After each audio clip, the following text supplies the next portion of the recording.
สบายดีพี่น้องวันนี้สบายดีพี่น้องวันนี้มาย่ามเมืองต้นเมืองไส้เนาะตำประสาทสาวไห่สาวหน้าเขาเนาะพี่น้องโอ้ยมาติดตามเบิ่งนำกันเนาะว่าสิได้บ่โอ้ยเบิ่งนี่พี่น้องโอ้ยทำเล่พี่น้องเอ้ยมาเบิ่งนำกันพี่น้องตอนชีวิตตามธรรมชาติบ้านเฮาพี่น้องเอ้ย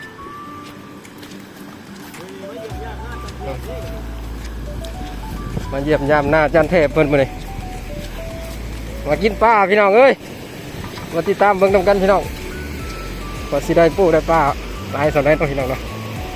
อุ้ย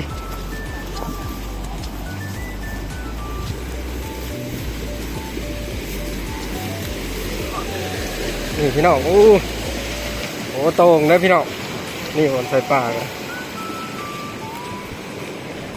บนยำโต่งพี่น้องเอ้ย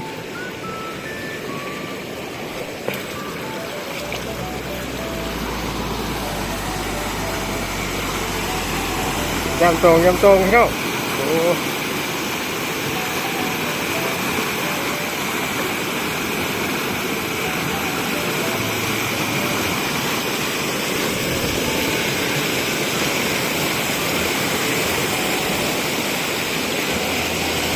เงาเด้อเงาโอ้โหพี่น้องป่าโอ้โหได้อยู่พี่น้องได้อยู่พี่น้อง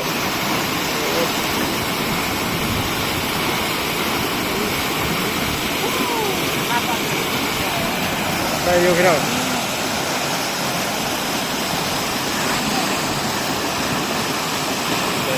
ได้หลายอยู่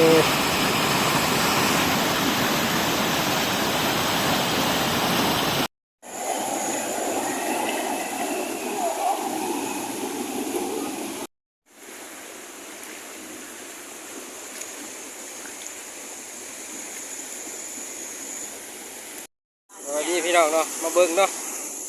มาลงผลงานมาเนี่ยโอ้นะคุณนะเห็นบ่โอ้ผลงานถึงโต่งเลยพี่น้องพอได้กินอยู่พี่น้องเลยโอ้โหนี่โอ้พอได้กินอยู่ดิพอได้อยู่พี่น้องเอ้ยนี่พอได้ปะพอได้อยู่พี่น้องผลงานพี่น้องโอ้นี่แต่ป้าวันนี้พอได้อยู่พี่น้องประมาณบ้านบ่นะไปปล่อยใช้เผาไปใช้พอได้อยู่พี่น้องเผาไปใช้เป็นตะปีอย่างไรพี่น้องเอาว่าพี่ป้าอีช่างนี่ค่ะปลากินยาปลากินยานี่พี่น้องปลาธรรมชาติได้ดิโมเมนต์มาเดี่ยงเลยเขาปล่อยลงต่อพอดีปีกเลยพี่น้องเอ้ยนี่ดีปีกนี่พี่น้องเฮ็ดเดี๋ยวเจ้าเนี่ยในมือเลยได้ไหมง่ายเงือบเลยเนาะดุกทางพี่น้องธรรมชาติปิ้งปลาเด้อพี่น้องเนี่ยพอได้ปิ้งได้เจียวพี่น้องเก็บใส่ยังไรเก็บห้ามเก็บจิ้มใส่โหลดปลายช่างเดียวรอบที่2ที่3มาแล้วนี่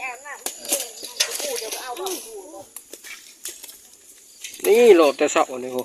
ไว้ปากกระไรพี่น้องโอ้ยดิอยู่ทึ่งก็มีทำสิกินวันนี้บรรยากาศอยู่ไฮยูน่าจานวันเพิ่นมาดินน้ำวันนี้เนาะทานดอกเตอร์เพิ่นมาดินน้ำเพิ่นสิเฮ็ดปีกปลายกินปลาต้อนพี่น้องเอ้ยปลาต้นเพิ่นยูน่าพอเท่าใครอยากได้ปลาต้นสั่งได้สั่งมาได้เด้อไปต้องการจากโลไปไว้ได้ฤดูกาลมาได้ตอนนี้นะอันนี้พี่น้องโอ้ยโอเคเลยปลาสดๆหอนๆเดี๋ยวมาให้รีวิวให้เบิ่งเด้อทั้งนี่ปิ่งทั้งนี่พี่ทั้งเมทัลเพิ่นกำลังสิใส่ขี้ใส่หยังเนาะอันนี้พูดอยู่ทั้งหลังพูดแล้วก็ปลาดุกนี่จานวันเพิ่นเฮ็ดเนาะเราข้าวก็เบิดเท่านั้นแหละเนาะอยู่หน้าพูดน้ำกำลังลุยอยู่น้ำกะ พูดทั้งหวยพูดยามตอนยามดีเนาะอันนี้บรรยากาศอยู่หน้าไม่เท่า เอายามันขาดการกินปลาก่อน เมื่อกี้ได้เห็นเขาเซตหาอยู่จักอะไรแบตก็ดับก่อน ให้เขาเสร็จไปลูกอยู่ขายบ่มีหยังดอกเอ็ดจะได้ฝนตกผมบุ่มเฮ็ดได้ไงบรรยากาศเนาะยังไงอยู่นะเยาวันประเด็นอยู่ปลาธรรมศาสตร์มีปลาปากปลาสกอยปลาอันนั้นนะปลายังว่านี่ฮะ ปลากระบอก ปลากระบอกใช้ปลาบักไปลินน่ะนะ สกอย ปลาสกอย นี่พี่น้องอุ้ย สดๆได้ดินแล้วๆเลยนะอันนี้ปลาของธรรมศาสตร์แหละมันแสบกว่าปลาสื่อปลาเลี้ยงหลายเท่าปลาสันซะน้ำมันย่อยเขาไม้ปลามันในเดือน11 12ออกพรรษามื้ออื่นมื้อฮื้อนี่ทางรีวิวเพิ่น มาพี่น้องกำลังสุก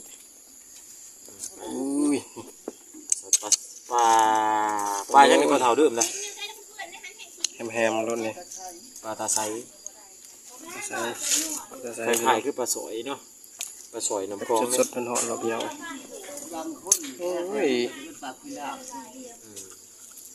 ทุนหลายปากพิลาบเป็นหมดดาบข้างมันล่าง คล้ายๆคือปลาสอยปลาเท่าเป็นสอยน้ำคลองอยู่ มันหาใหญ่กว่า ปลาสอยแล้วรับ3 นิ้วเนาะกลมๆนี่กลมๆเลยปลาสอยกลมๆเอ้ยอันเดียวกันนี่แหละช่วงเดียวกันนะแต่ว่าบ่รู้ว่าทั้งนี้มันจะเป็นอันเดียวกันบ่